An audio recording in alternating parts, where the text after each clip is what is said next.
پاکستان اس وقت ویسٹ کو اور ایسٹ کو ایک ساتھ چلا رہا ہے مینج کر کے, ہماری مجبوری بھی ہے. لیکن سر جہاں پہ داؤ لگتا ہے ایسٹ والی پاور یا ویسٹ والی پاور, وہ اپنے حمایتی کو کھڑا کر کے اپنا ووٹ ثابت کر رہے ہیں. جیسے ابھی یہ یو اے ای والا انسیڈنٹ ہو گیا, امریکہ بھی اپنے حمایتیوں کو کھڑا کر رہا ہے, ہاتھ کھڑا کروا رہا ہے, اور آلموسٹ چین بھی اس پالیسی کی طرف جا رہا ہے. تو الٹیمیٹلی تو آپ کو کسی ایک گروپ کا حصہ بننا پڑے گا. جتنی تیزی کے ساتھ آپ یہ کام سیکھ جائیں گے خود سے ایز اے نیشن, کہ آپ نے کبھی امریکہ کو خوش کرنا ہوگا اور کبھی چین کو خوش کرنا ہوگا, کبھی سعودی عرب کے ساتھ کھڑا ہونا ہوگا, کبھی ایران کے ساتھ کھڑا ہونا ہوگا. جتنی جلدی یہ سیکھیں گے میرے خیال میں اتنی جلدی آپ ایک کامیاب ملک کے طریقے سے آگے جا پائیں گے. ورنہ جس گروپ میں جاؤ گے سوائے تباہی کی اور کچھ نہیں. یعنی آپ چاہتے ہیں پاکستان مودی بن جائے؟ نریندر مودی تو سب کے ساتھ, یعنی ادھر سے بھی ایوارڈ دے کے نکلتا ہے, جو سیکھے گا پھر جاتا ہے وہاں سے بھی لے لیتا ہے, پھر ادھر سے بھی, پھر آتے ہوئے جاتی عمرہ میں بھی اتر جاتا ہے. وہ تو عجیب ایک کریکٹر ہے. مجھے کہنے دیجئے, چین آپ کا سب سے بڑا آپ کا دوست بھی ہے نا, آپ کا گائیڈ بھی ہے, آپ کو سکھاتے بتاتے بھی ہیں. وہ کہتے ہیں خدا کا واسطہ ہے ہمارے لیے کسی کے ساتھ اپنے تعلقات خراب مت کرو. کیا مطلب ہے؟ اور وہ کہتے ہیں خدا کا واسطہ ہے امریکہ کے ساتھ تعلقات اپنے ٹھیک کرو, کیونکہ اس کو پتا ہے کہ کئی سیزن مجھے پاکستان کام آ جائے گا امریکہ کے ساتھ تعلقات اپنے مشکل مسئلے کو حل کرنے کے لیے. تو آپ کو you will have to be open minded, آپ کو نمبل ہونا پڑے گا, آپ بند نہیں رہ سکتے. آپ کو 1950 کی فورن پالیسی سے آگے نکلنا پڑے گا, جو نہیں نکلے گا وہ ادھر ہی پھنسا رہ جائے. سر یہ بات آپ کی ٹھیک ہے. اب یو اے ای کے اور اسرائیل کے جو ابھی ریلیشنز بنے ہیں اس پہ جہاں مسلمانوں کے جذبات جو ہیں وہ بھڑکے ہیں, ان کو غصہ ہے, ترکی کو غصہ ہے, ایران کو غصہ ہے, اور کچھ لوگوں کو پاکستان میں اچھا نہیں سمجھا جا رہا ہے اس کو, لیکن چین نے اس پہ بڑی اس کو کہا کہ یہ خوش آئند ہے, ہم ویلکم کرتے ہیں, بہت اچھا ہو. پہلی بات تو یہ ہے کہ وہ دور اب نہیں ہے جہاں آپ گروپوں کے ساتھ الائی ہوئے بغیر سروائیو کر سکتے ہیں. اس کی ایک مثال تو جناب آپ کو یاد ہوگا جو کال آئی تھی امریکہ سے, either you are with us or against us and we will push you back to stone age. تو اس کے بعد کیا ہوا تھا میرے خیال ہے میرے دہرانے کی ضرورت نہیں ہے. کالن پال نے کہا اسی طریقے سے جو ہمارے مہربان دوست ہیں, نام لینا ضروری نہیں ہے, وہ بھی ہمیں ڈوز اینڈ ڈونٹس بتاتے ہیں, ہم سے آپشن نہیں پوچھتے وہ, کیونکہ وہ پیسہ دیتے ہیں, پیسہ خرچ کرتے ہیں, اس لیے وہ ہماری مرضی پر نہیں چلیں گے. چین کی مثال آپ نے دی, بالکل ٹھیک کہا آپ نے کہ چین کبھی یہ تقاضا نہیں کرتا کہ آپ فلاں ملک کے ساتھ اپنے تعلقات بگاڑ لیں. اسی چین کے خلاف تو پوری محاذ آرائی ہے, اسی چین کے خلاف چائنا کا امریکہ تو لڑائی کو اوائڈ کر رہا 20-25 سال سے. میں وہی کہہ رہا ہوں کہ امریکہ کہہ رہا ہے سی پیک چھوڑ دیں. آپ باقی کے دوست جو ہیں ان کے بھی مطالبے ایسے ہیں جو ہم ایک قوم مجموعی طور پر ایک قوم کی حیثیت مان نہیں سکتے. نہ ہم اس پاکٹ میں جا سکتے ہیں نہ ہم اس پاکٹ میں جا سکتے ہیں, لیکن انٹرنیشنل ارینا میں الائز بنے بغیر آپ کا گزارا نہیں. میں آپ کو مثالیں دیتا ہوں. کل تک بھارت روس کی جیب میں تھا, اب امریکہ کی جیب میں ہے, اور ایران امریکہ کا ایشیا میں پولیس مین تھا, آج روس کا. لیکن سر ایک سیکنڈ, بھارت ابھی بھی روس سے دفاعی معاہدے کیے ہوئے اور ان سے سامان خرید رہا ہے, اس کی قطع تعلق ہی بالکل نہیں ہو گئی. کریکٹ. اور جو چین کے ساتھ نیگوسیشنز کرائی ہیں اس نے رشیا کا بڑا امپورٹنٹ رول تھا, امریکہ سے بھی زیادہ. بالکل ٹھیک ہے, یہ ان کی ڈپلومیسی کا کمال ہے, لیکن جو وہی کمال وہ کہہ رہے ہیں نا کہ ہمیں بھی حاصل کرنا چاہیے. کہاں سے آئے گا وہ؟ آپ نے دیکھ نہیں لیا ہم نے کیا ڈپلومیسی کی ہے کشمیر کے اوپر؟ آپ ڈپلومیسی آپ کے سامنے نہیں ہے.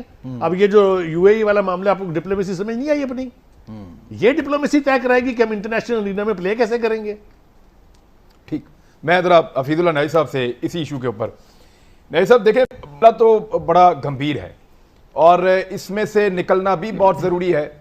ابھی ہم عرب سے زیادہ پیچھے نہیں ہٹ سکتے کیونکہ وہ اس لیول کی سپورٹ آپ کے پاس آپ کی معیشت کو نہیں ہے, آپ کی پیٹرول کے لیے اور دیگر چیزوں کے لیے آپ کے بڑے مسائل ہیں. 26 لاکھ لوگ تو صرف سعودی عرب میں کام کرتے ہیں, لگ بھگ 15 لاکھ لوگ آپ کے کام کرتے ہیں یو اے ای میں, تو 4 ملین تو ان دو ملکوں میں ہے, اور $9 بلین کا سالانہ جو ہے وہ زر مبادلہ آپ کا پاکستان آتا ہے.